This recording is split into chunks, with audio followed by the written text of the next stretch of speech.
Hi there, and welcome to our marble ring dish tutorial. My name's Megan. I'm a reference librarian here at William Jeans Memorial Library, and I run the adult craft program, Crafty Little Things. For those of you who signed up for the program and picked up a bag of supplies, you will have everything you need handy with you to do our craft, with the exception of an oven, a rolling pin, and a knife. Those of you who are watching this video for the first time, haven't picked up a craft supply kit, don't worry, we'll go through everything in the bag. Now, our ring dishes are made out of polymer clay. Polymer clay is an incredibly forgiving medium, and this project is so basic, anybody could do it. What you are essentially going to be doing is making a whole bunch of snakes, just like you did out of Play-Doh as a kid, rolling them together and turning it into a gorgeous dish that you can use for jewelry, soap, coins, knickknacks, whatever you'd like. Now, in our bag, we have roughly 2 ounces of polymer clay. The clay that we have is Sculpey Primo 3, which is a decorative polymer clay. You can find it at any craft store in the area or online. It is not quite as sturdy as Sculpey Primo, which is an additional variety that you can be getting. They work the same way. The project will go exactly the same, just slightly more durable with Primo versus Sculpey 3, which is made for a little less handling, a little more decorative sort of projects. So what we have in our bag is a 1/2 ounce each of 2 different colors. We had a lot of people in our program be concerned that their colors wouldn't look great together. And I can tell you from experience that any colors you mix will be gorgeous in this project. You really just can't go wrong. So that's 1 ounce together of 2 different colors. We also have in our bags a 1/2 ounce or so of white, about 1/4 ounce of black, and then about 1/4 ounce of translucent. Now, the translucent isn't required for this, and honestly, you can get away with any colors for this ring dish. However, I find that it makes a really interesting kind of depth when we're making this dish. The dish is meant to be marbleized. The whole concept is to make something that looks like it could theoretically be stoned, just a little more brightly colored. Adding the translucent in gives you a couple of veins that are a little more quartzite looking. In addition to our clay, we have a small container of gold paint. This is any kind of craft paint that you pick up. This one is Deco Art, and it is Glorious Gold.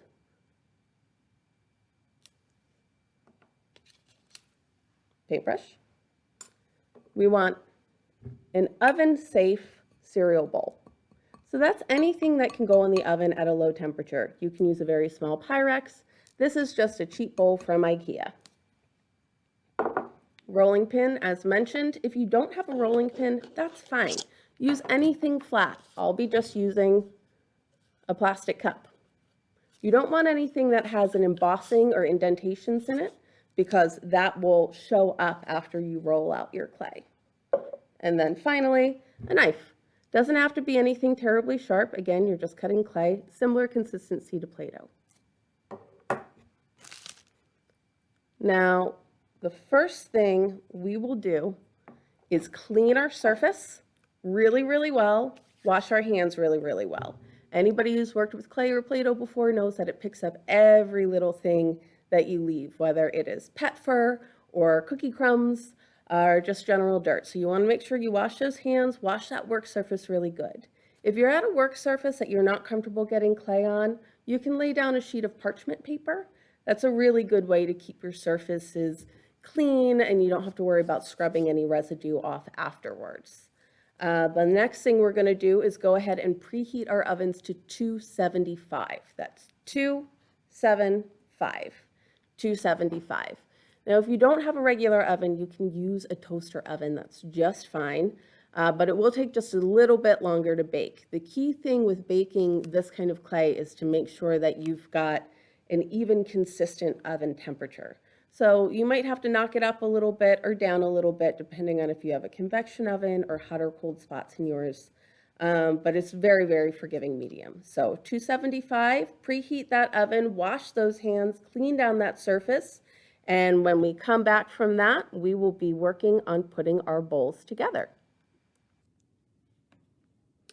Okay, we are back, and what I have here in front of me is our two colors of clay, our white, our black, our clear, and our knife. Now, Sculpey clay is really great in that you can get all different kinds of colors by mixing or blending together. If you take a look at some of our example ring dishes that our wonderful staff here at Circulation made, you'll see there's some very, very bright pink and some very, very deep teal in this dish. Where they've mixed together with the white, we get candy pink, we get light teal. Where it's mixed with the black, we get burgundy. We get kind of a seafoam blue. So when we're working with our clay, we want to be cognizant of how the colors will mix together. Now we use our knife to cut up our pieces so that we get the amounts that we would like. I like to start with 2 rolls of white. Now, again, the colors are very, very, very forgiving on this. So if you want one very large vein of white, you can do that. If you want multiple veins of colors, you can do that. I like to start with 2 white and 2 black. Now, as I said earlier, we're just going to roll these into snakes. So Sculpey, you want to warm up in your hands a little bit just to get it pliable. And then we're going to go ahead, just like when we were kids, and roll out some snakes. During our programming, people asked a lot of questions about how thick and how long these snakes should be. What we're going to be doing is twisting these different snakes together over and over again until we get a marble effect that we're happy with. Really doesn't matter how long or thin they are, as long as you have enough length to twist them together without snapping them. Mine tend to be between 12 and 15 inches long. So there's 1 white. Again, I'm going to warm up my white, make it a little pliable, roll it out on my clean surface with my clean hands, roughly the same depth, thickness, and length, rather. And don't worry if you get a little bit of color in here, because again, we're going to twist it all together. Same thing with my black. I'm going to warm that up, roll it out. Now I have markedly less black than I do white, so these snakes are going to be much thinner. Warm it up, roll it out.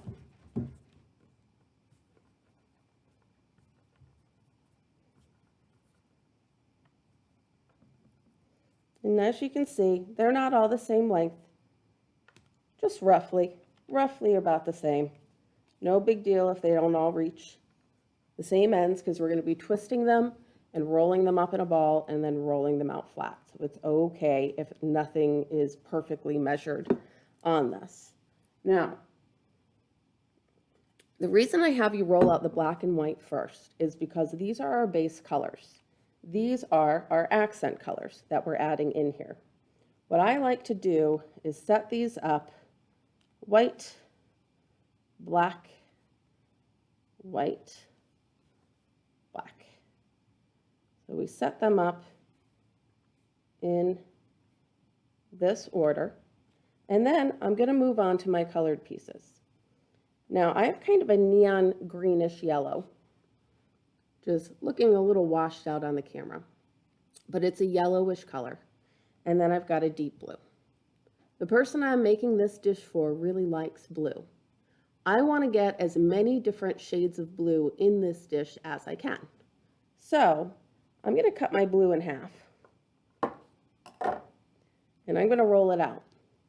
This way, I can put the blue next to multiple different colors. And as I said earlier, it will blend to make different shades, which we'll see as we progress with the project.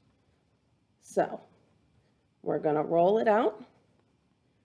Don't fret too much if it's not exactly the same length. You know, we don't want something super short, but just roughly the same length. I'm going to roll out my blue. Okay. And the yellow, I think, will just make a neat pop of color, and I'm hoping it'll mix with the blue and give me kind of a greeny shade. I don't want too much of it in here, though. I don't want too many veins of it. So again, I'm going to warm it up, and with this one, I'm just going to do one snake. I'm going to do one roll because I don't want too much of this color running through my dish. I happen to want more of the blue to be predominant. Now, the translucent clay mixes with the Sculpey similarly to the colors changing. It will change the opacity a little bit. I would like to get a little bit of this next to my blue because, again, I want as many blue shades as I can. But I also don't want that yellow to be too loud. So I'm going to roll this out because I want some next to my blue, get as many blue shades as I can. But I also want to tone down the yellow a little. So I'm going to roll out a second one. Oh, and you see I snapped there? No big deal. You just stick it back together, give it a twist, give it a roll. It's no problem. Okay, I'm going to roll out a little bit of my opaque one here. I'm going to put a little bit of that in with my colors. Okay. Now that we have our snakes, we want to really think about what kind of colors we want to come through. If you want all very, very pale yellows, you're going to want to sandwich that yellow in the white. It will mix and give you very pale yellows. Similarly, if you want very dark blues, you can sandwich it with the black and make very dark ones. If you want a mix of colors, then you want to think about how the order will go to get the shades you want. Now, as I said, I want as many shades of blue as I can get. So we're going to go back to our black, white order. And I'm going to put a black or a blue in between the black and the white, because this is going to be its own color, mixed for a darker shade with white, a darker shade with black, and a lighter shade with white, excuse me. I am then going to put a yellow in that will mix with the lighter shade of white, because I don't want too much of the white, too much of the yellow, excuse me. I'm then going to put an opaque, because again, I don't want too much yellow jumping through on this. I'm going to put blue here so that it blends with the opaque and the yellow on this side. I'm going to do an opaque here, so that blends with the blue as well. A black, because I'm hoping that these two colors will jump in here and give me kind of a charcoal blue. And then a white to cap it off and lighten everything up. This is my color choice. You can put this in any way you want and it will look beautiful. I have never seen a choice or an arrangement of colors that didn't look gorgeous in the end. And I can tell you from experience that my son Charlie has picked some truly hideous colors and all of his dishes come out gorgeous. So after we have our snakes, and don't stress too much about the length, just roughly enough so that you can twist it. And after we've laid it out in an order that we like, so we get the colors that we want the most coming through, we're going to just bundle these guys all up next to each other. And we're going to twist them together. It's going to look kind of like taffy at the end of it. I'm going to twist these all together, and you see my different ends are different lengths, and that's fine. We're going to twist them up. Give it some really good twists, and after it's all twisted together, what we want to do is give it a good hard roll. we want to press down pretty firmly while we're rolling this. We don't want to make it real thin. We just want to press down firmly and roll. That way, we're pushing some of the air bubbles out from in between these snakes. We don't want too many air bubbles in this project when it bakes. You can see, as we start rolling, get it relatively even. You can see places where the opaque is setting in next to the white, next to the black, next to the yellow, next to the opaque. You can start to see a little bit of blending going on. What we're going to do after we've rolled it together is fold it in half, right? Twist it again. Twist it up just as we did before. Doesn't matter, can't over or under twist this. Give it a bunch of twists. And then again, to work out the air bubbles, we're going to give it a roll where we press down pretty firmly just to make sure that we're pushing all these pieces together and getting out air bubbles. And again, we can start to see my blue lightening up here as it blends. We can start to see some more of a green coming out over here. All right, we can start seeing some places here where it's very light because of all the opaque pieces.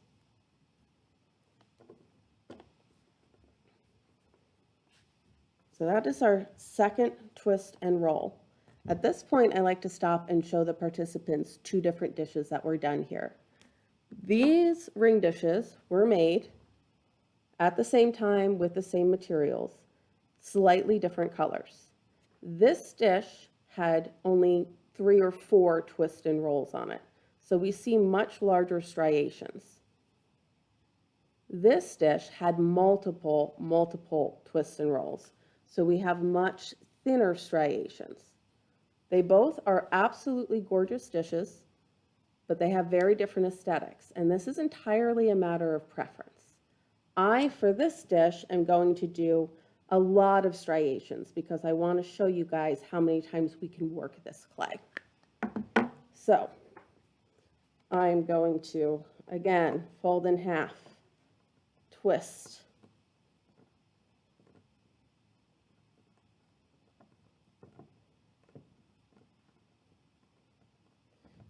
give it a good roll, push out those air bubbles. Now I'm going to fold it in half again and twist it.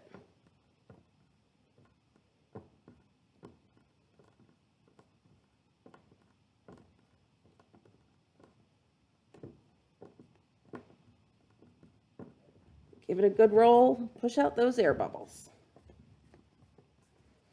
As I'm rolling this, I'm noticing that I've got some sections where I have a lot of color and some sections where I have hardly anything going on here. And I don't love that look, though I do love the way this blue is starting to blend. So on this next roll, what I'm going to do is give it a good twist. And then I'm going to kind of take a peek here and say, all right, I've got a lot of white here and a lot of white here, and I want more color. So I'm going to smash it where I've got more color here and here. It's a very, very forgiving medium. You can twist and move this around as much as you like, but if you want to keep getting those kind of marbleized striations, you do want to try to keep the folds turning in on themselves in the same direction. So I'm going to twist this again a little bit.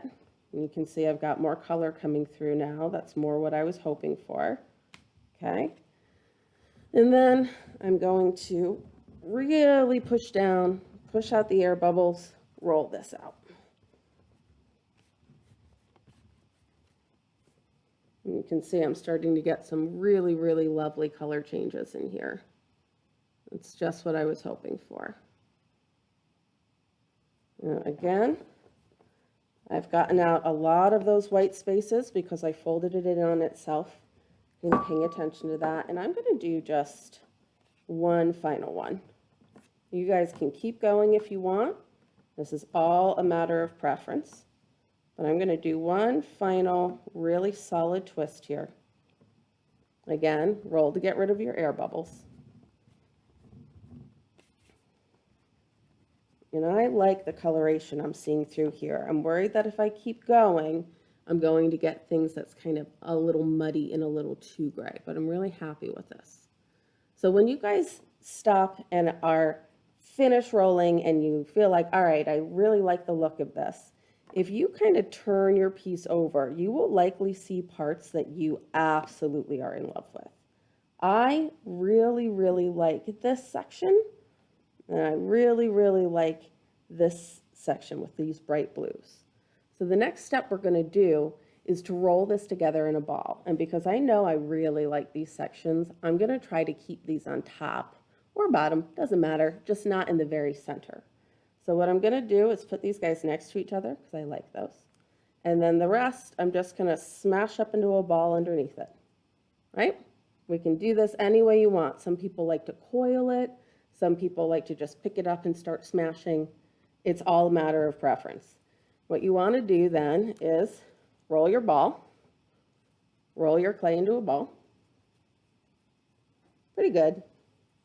What you'll end up with is something that looks like one of those giant marble super balls that would come out of the quarter machines when you were a kid.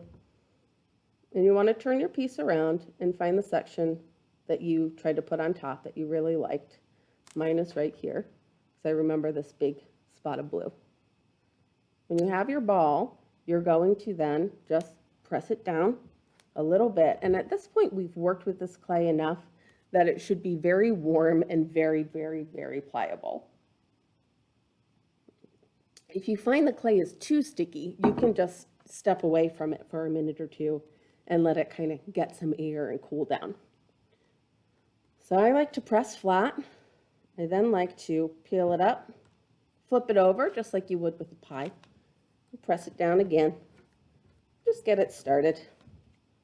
Flip it over. At this point, you take your rolling pin or mason jar or cup or dowel or whatever it is you're using. If you don't have a rolling pin, again, I'm using Tupperware cup. And you want to roll your piece from the middle out. So I'm going to press down so that the force is going in the middle. And I'm going to roll out with it. The middle, out. From the middle, out. You want to go around in a circle, from the middle, out. And this will help your piece to stay roughly in the shape of a circle. It is good practice to pick it up, kind of flip it around. Middle out, middle out, middle out, middle out. Might want to pick it up and flip it. Check it out. Make sure we have all roughly the same thickness. Mine's very thin here, a little thicker here. So I'm going to go ahead and roll this side. You want to get this anywhere from 1/4 to 1/8 of an inch in thickness, depending on how big of a bowl you want. Once we have our piece rolled out, you'll notice that mine is not in a perfect circle. That's okay, because these dishes are meant to be a little bit rustic. It is, for my taste, however, a little too oblong. So I'm going to just press in on this side a little bit. Just press it in so I build up a little fat wall there. Right? And I'm going to press it in a little further than I would want for a perfect circle, because what I'm going to do is just really gently roll on that piece. That's more of a circular form. I like that very much. So after you've finished rolling your piece out, you want to look at both sides and see which one you like better. Very often people will think they love the top and then they flip it over and the back is even better. So I have this side with a lot of very thin lamination striations and then some bigger pieces. I've got this side, which is more kind of swirly.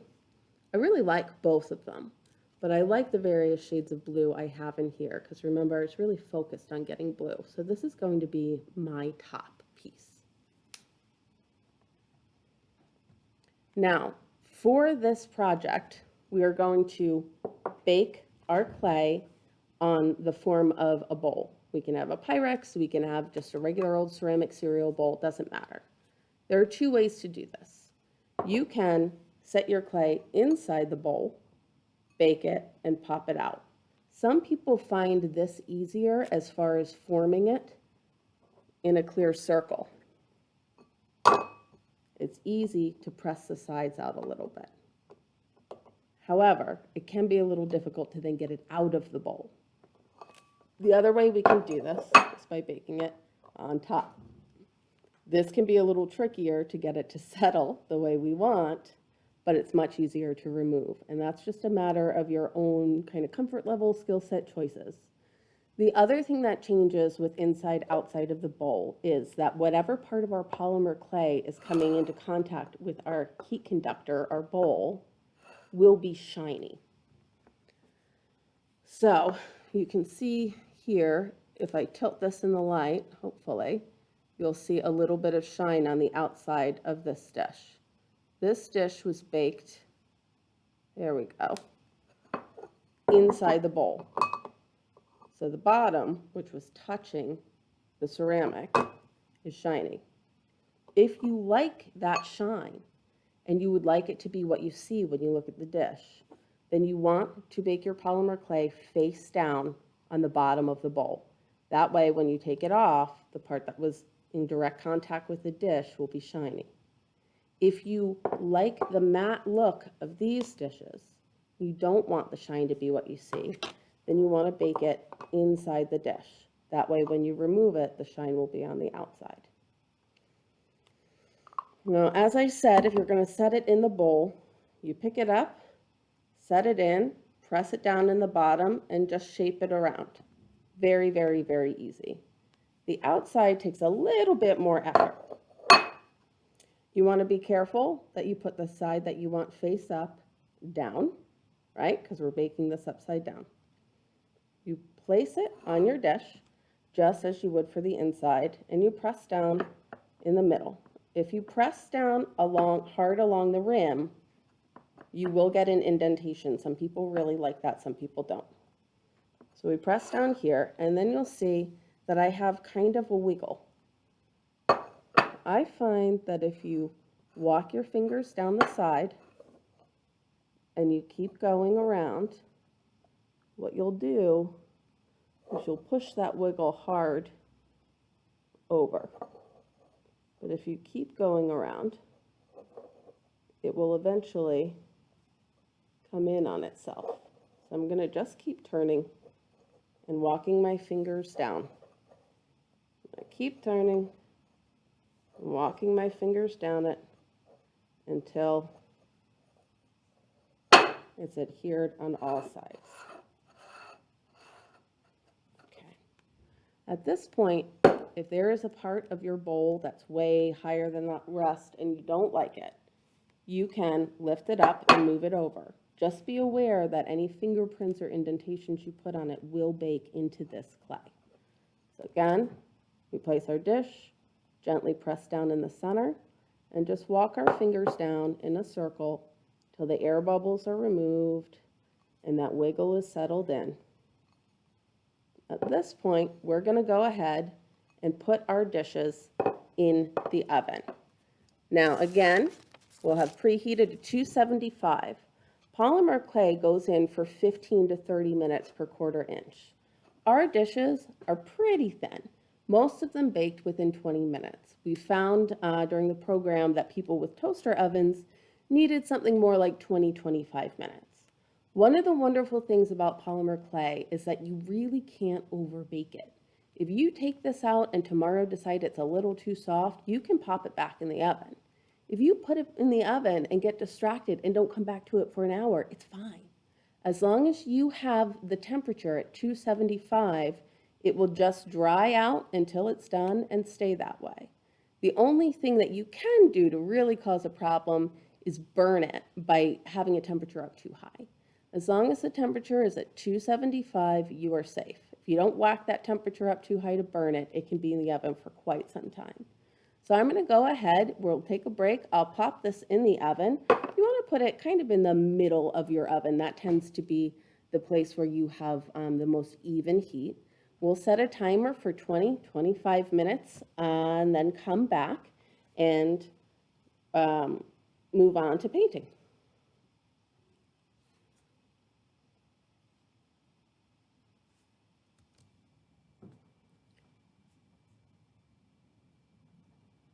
Okay, we are back. At this point, your bowl should have been in the oven for anywhere from 20 to 30 minutes. 30 minutes is closer to what you want if you have a toaster oven. 20-25 should be just fine for a regular oven, particularly if it's set on convection. Now you always want to be safe. You want to use oven mitts or a cloth, a dry cloth, to remove your dish from the oven. Here we have mine. It went in for about 30 minutes because our toaster oven here at the library has a tendency to run a little bit cool. Now, ideally, you want to let your bowl sit for anywhere from 10 to 15 minutes. 15 minutes is the amount of time it takes for Sculpey to cure all the way and cool. This bowl has been sitting for about 10 minutes, so it's still a bit warm to the touch. But I want to take it off now so you can see how pliable it is when it's still warm. So I'm taking mine off about 5 minutes sooner than you might. So what we're going to do when we remove our bowl, either from the inside or the outside, depending on where you put it, is we're going to very, very, very gently just break the seal it's made with this piece of ceramic or oven-proof glass, depending on what kind of bowl you used. So just like when you go around the outside edge of a brownie or a cake pan with a knife to break that seal so it doesn't dry onto it, we're going to do the same thing here. I'm going to very gently just lift the edge, very gently, and I'm going to go around and lift the edge. It's still a bit pliable because it's still quite warm. So I'm going to lift the edge all the way around, and you'll hear a little crickle crackle. That's it releasing from the bowl. So again, lift the edge all the way around until it releases. I'm going to set my bowl aside,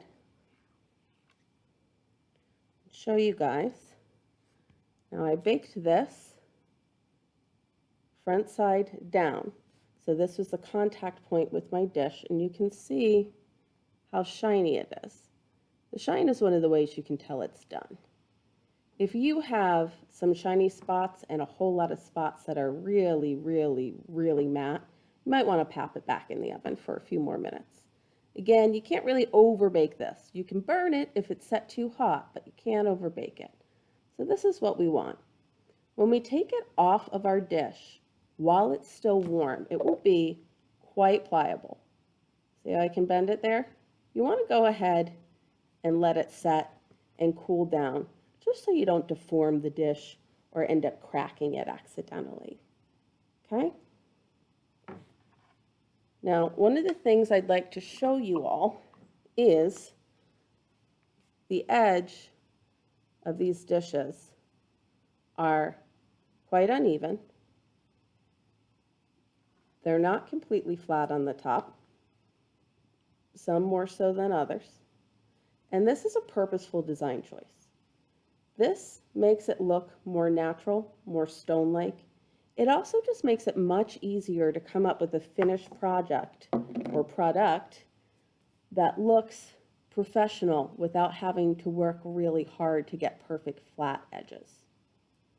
So I have slightly different thicknesses and markedly different heights on the edge of my dish. And that's what I was going for, and that's what your dish should look like as well. Because again, that's going to go with kind of our natural stone-looking concept here. Now at this point, you have a perfectly functioning dish. However, we've found here at William Jeans that it's the finishing touches that make something really special. The thing that takes this particular project from looking handmade or homemade to something that's handmade or artisanal is the finishing of the gold edging. Now you can use gold leaf, you can use any kind of metallic paint you'd like to use on the edges of your dish. We are again using acrylic craft paint. You can pick this up at Walmart, Target, Michael's, just about any craft store there is out there. Those of you who have a kit, you have a little container of gold paint, and you really don't need much. What's in here is markedly more than you need, just a tiny bit. And a brush. This is a flathead brush. Though you can use anything as long as it's relatively small. You don't want something so wide that you can't control where it goes on this little edge. You want something that's a point that you can pull sideways, or that's flat that you can pull down and off. The finishing touch for our bowl is the gold edging.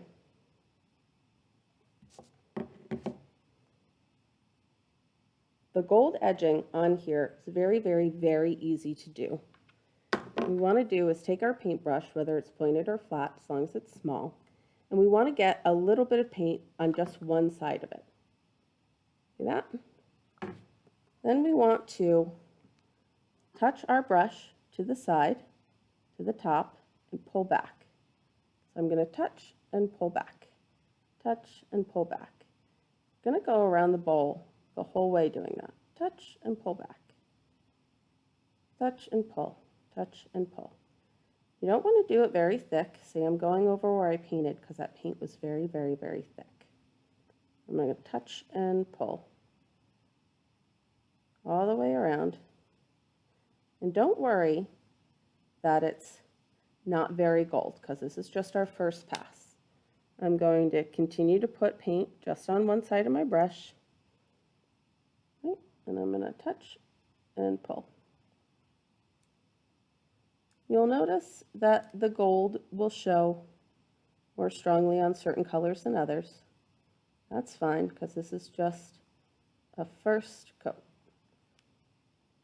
I'm going to keep turning my bowl, my little pad of paint on my brush, and touch and pull. Now, what I'm doing here with this particular kind of painting technique, rather than going in here and trying to paint a perfectly straight line on top and getting my brush to spill over either side, I'm letting it go flat on the natural edge of the bowl, which, as we discussed, is a bit curvy, a bit bumpy, and I'm pulling backwards so that the brush itself feathers at the end. That way, I don't have to worry about getting perfectly straight lines. And we're going to do a couple passes of this so that we have a good, strong gold color, and so that the lines all even out. So I'm going to go through pretty quickly, finish this up, touch and pull. If you have a spot that's much darker, you can backtrack over it. Like I said, very forgiving mediums, very forgiving projects on this one. I'm going to touch and pull. Just keep going. Because we're doing a very, very thin layer of acrylic paint, this is going to dry really quite quickly. You can see how long we've spent on this layer. And I'm going to go ahead and start my second layer already. I'm going to get my paint on my one side of my brush and touch and pull. And this round, you'll see that the paint really sticks to itself and gives you a nice layer. Nice, thick, metallic gold layer. I'm going to keep going around on my project. Right here, I've got a little divot where the paint doesn't seem to want to set, so I'm going to turn my brush sideways and just tap it in there. Then I'm going to touch and pull to smooth it out.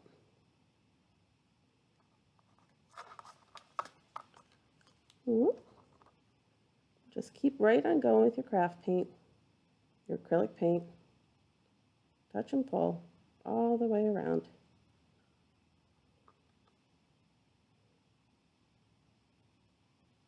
So you get a really nice gilded looking edge. Again, we want this to look a bit natural, a bit rough hewn, something like what you might find in a gift shop at a natural history museum. So we don't have to worry too much about getting these lines perfect. By just touching the edge and pulling back, we're getting the paint to settle out naturally on its edge.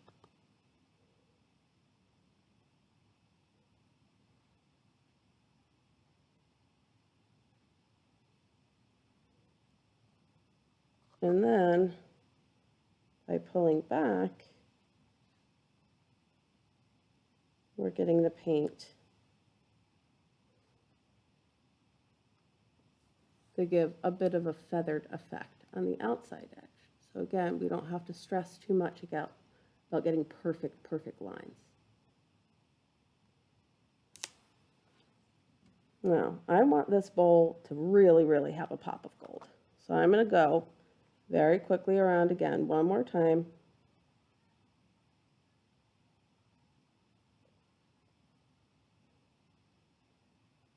And you can come back and do this as many times and as many layers as you want. It will build up on itself. You can get different colors of paint, different types of metal. If you have something else in mind that would match your decor better, silver, bronze are very popular colors for this sort of project. You can do slightly thicker lines like I'm doing on this because I really want some gold on it, or much thinner. It's all up to your preference, your design choices. I'm going to go around and keep pulling.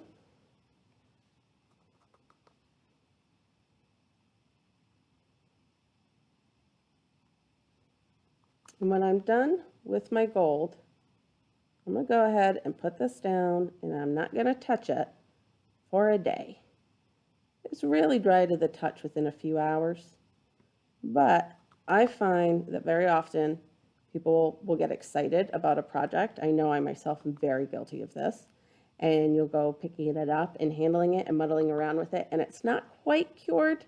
It's dry to the touch, but it's not quite cured, and then you bump it or you drop it, and you end up with a little divot or something that you can't go back and fix. So my recommendation, especially if you are a beginner with polymer clay or paint, is to just set it down somewhere lovely where you can see it and admire your handiwork, but don't touch it till tomorrow. I'm going to go around. This is my last pass. Because, like I said, I really like the way this gold looks with the blue. So I want some kind of thick gold edging on here. And I've gone over the edge a little bit in a few spots because I really like the look of that. I like the look of this being kind of like melted gold that it's been dipped in. So this is my completed dish. Gone around the edges. I've touched and pulled, so I have a feathered edge on the outside. Done about 3 layers. It's not perfectly smooth, so it looks a bit like it's been gilded. I love the shine. I love all the different shades of blue I was able to get by mixing the black, the white, and the translucent. I also love that there's a little bit of yellow mixing into some greens and teals, but it's not really predominant in here. It's just a thin vein. It's exactly what I was going for, and why we want to be careful about how we set up our colors, how we arrange them in the beginning before we twist.